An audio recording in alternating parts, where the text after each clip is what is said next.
When an 8-year-old girl asked Morgan Freeman a question no one could answer, what he did next left everyone speechless.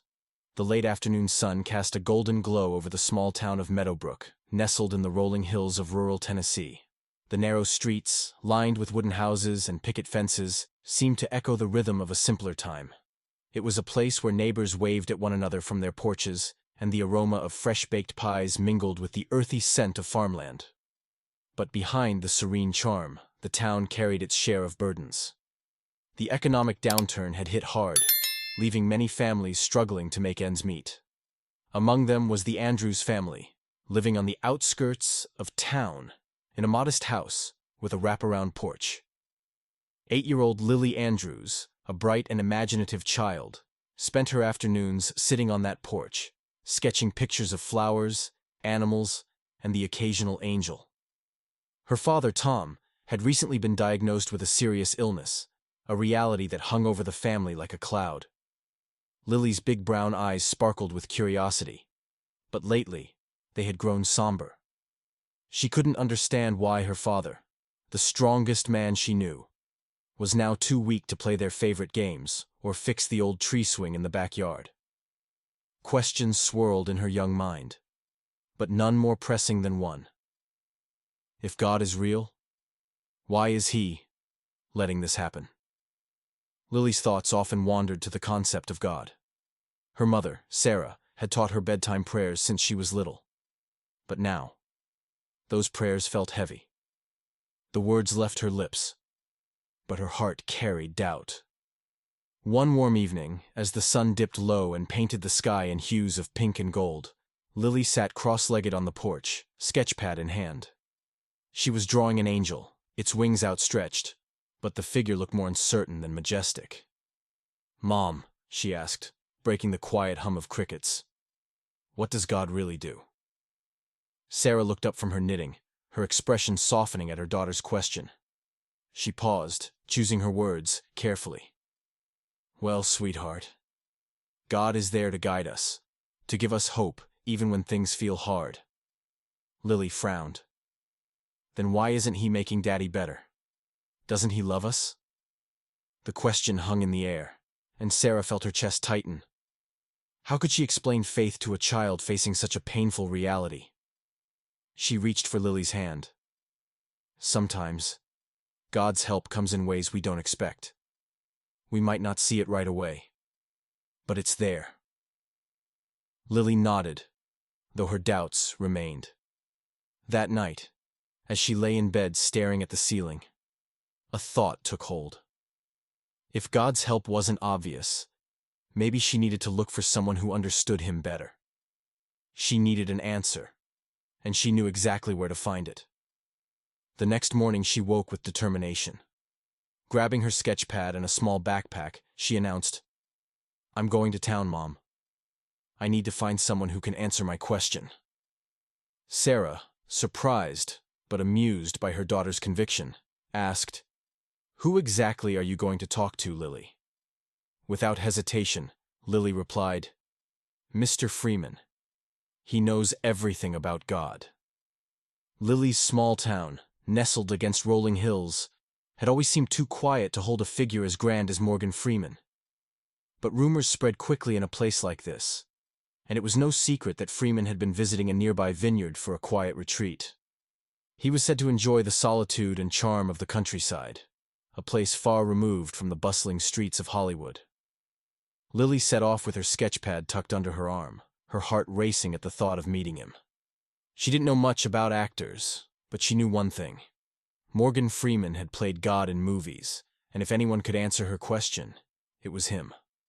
Her small sneakers kicked up dust as she made her way to the vineyard, a 10-minute walk that felt like an eternity. When she arrived, the scene was like something out of a painting. Rows of grapevines stretched endlessly under the golden sunlight, their leaves rustling gently in the breeze.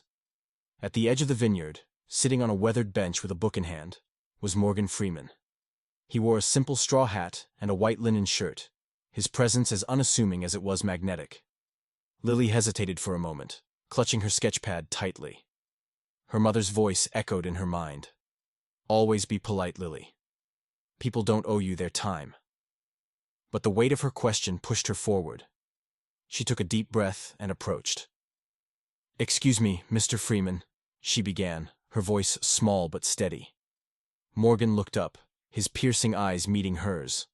A warm smile spread across his face. "Well, hello there," he said, his voice as deep and resonant as she'd imagined. "What can I do for you, young lady?" Lily shuffled her feet, suddenly shy. "I have a question. It's really important, and I think you might be the only one who can answer it." Morgan raised an eyebrow, intrigued. He set his book aside and gestured to the bench beside him. "That sounds serious. Why don't you sit down and tell me what's on your mind?" Lily climbed onto the bench, her feet dangling above the ground. She clutched her sketchpad nervously and blurted out, "What does God mean to you?" Morgan leaned back slightly, surprised by the directness of her question. For a moment, he said nothing, his gaze drifting to the horizon. Then he looked back at Lily, his expression thoughtful. "That's a big question," he said, his tone gentle. "Why do you want to know?" Lily's eyes filled with tears she hadn't expected. "Because my daddy's sick, and I don't understand why God isn't helping him." Morgan's face softened, and he reached out, resting a reassuring hand on her shoulder. "I see," he said quietly. "Well, Lily, I think we need to talk about this properly. But first, let me tell you a story." Morgan leaned forward, resting his elbows on his knees, and began speaking in that unmistakable voice, deep and comforting like a grandfather's lullaby. "When I was about your age, Lily, I asked a question just like yours. My grandmother, who raised me, was the most faithful person I knew. She'd pray every morning, thanking God for the roof over our heads and the food on our table, even when the roof leaked and the food wasn't much. One day, I asked her, 'Grandma, why does God let bad things happen to good people?'" Lily leaned in, her eyes wide. Morgan continued, his tone steady and reflective. "She looked at me with those wise eyes of hers, and she said, 'Morgan, God isn't a puppeteer. He doesn't pull strings to make life easy or hard for us. Life is what it is, a mix of joy and sorrow, light and dark. But God gives us something far more important: the strength to carry on, the courage to face the hard days, and the love of people around us to hold us up when we feel like falling.'" He paused, letting the words settle, then added, "It took me a long time to understand what she meant. But as I grew older, I started to see it. In the kindness of strangers, in the strength people found when they thought they had none, in the way love seems to grow strongest in the hardest times. That's where God is, Lily." Lily's brow furrowed, her young mind trying to piece it all together. "But what about my daddy? Why does he have to be sick? Why can't God just fix him?" Morgan nodded, understanding her pain. "That's the hardest part, isn't it? Knowing that some things are out of our control. But let me ask you this. Does your daddy know how much you love him?" "Yes," Lily said firmly. "I tell him every day." "And do you help him when he's tired? Do you make him smile when he's sad?" Lily nodded, her voice softening. "I try." Morgan smiled gently. "Then you're doing God's work, Lily. Sometimes the best way to see God is in the love we give to others. Your daddy feels that love, and that's what keeps him strong, even when he's sick." Lily wiped a tear from her cheek. "Do you really think that's enough?" Morgan's gaze held hers, steady and full of warmth. "I do. And I think you're already doing more for your daddy than you realize." He reached into his pocket and pulled out a small, polished stone. It was smooth and round, with a faint shimmer in the sunlight. "Here," he said, handing it to her. "Whenever you feel scared or lost, hold this stone and remember, you're never alone. The love you have for your daddy and the love he has for you, that's God right there." Lily held the stone tightly, staring at it as if it held the answers to all her questions. For a moment, the bustling noise of the park seemed to fade away, replaced by a quiet stillness. Morgan watched her with a soft smile, his heart moved by the courage in her small face. "Thank you, Mr. Freeman," she said, her voice barely above a whisper. "I think I understand now." Morgan placed a reassuring hand on her shoulder. "Good. And remember, Lily, your questions are what make you strong. Never stop asking them." The moment felt like a secret shared between two souls, one far along life's journey, and one just beginning. But the interaction didn't remain a secret for long. A passerby, intrigued by the sight of Morgan Freeman sitting on a park bench with a young girl, had snapped a photo. They had no idea of the depth of the conversation, but the image of the two together was enough to spark curiosity. By the time Morgan and Lily said their goodbyes, that photo was already making its way through social media. Within hours, captions like, "Morgan Freeman shares a moment of wisdom with young girl," and "What did Morgan Freeman say to this child?" began trending. But for Lily, the moment wasn't about the buzz it created. It was about the clarity it brought her. That evening, as she sat by her father's bedside, she told him about her conversation with Morgan. She clutched the smooth stone as she spoke, her words steady and filled. Her father smiled weakly, his eyes glassy but warm. "You know, Lily," he said, his voice raspy, "I think Mr. Freeman is right. Love is the strongest thing we have." The story, however, didn't end there. The photo and its accompanying captions reached millions of people, each interpreting the moment in their own way. Some saw it as a reminder of the importance of listening to children, others as a testament to the power of kindness. Morgan Freeman had no idea of the ripple effect their brief encounter had created. By the next morning, his publicist informed him that the photo had gone viral, along with countless speculations about their conversation. News outlets picked up the story, calling it a heartwarming moment, and praising Freeman for his apparent wisdom and humility. When asked for a comment, Morgan initially hesitated. For him, the moment had been private, a genuine interaction that didn't require public explanation. But as he read through some of the messages being shared online, he realized the potential impact of the story. He decided to release a brief statement. "Sometimes, the smallest moments can carry the greatest lessons," he wrote. "I was lucky to share a conversation with a remarkable young girl who reminded me that asking the right questions is just as important as finding answers. Let's all remember to listen to each other, to our hearts, and to the world around us." The response was overwhelming. People from all walks of life began sharing their own stories, moments where a simple act of kindness or a thoughtful question had changed their perspective.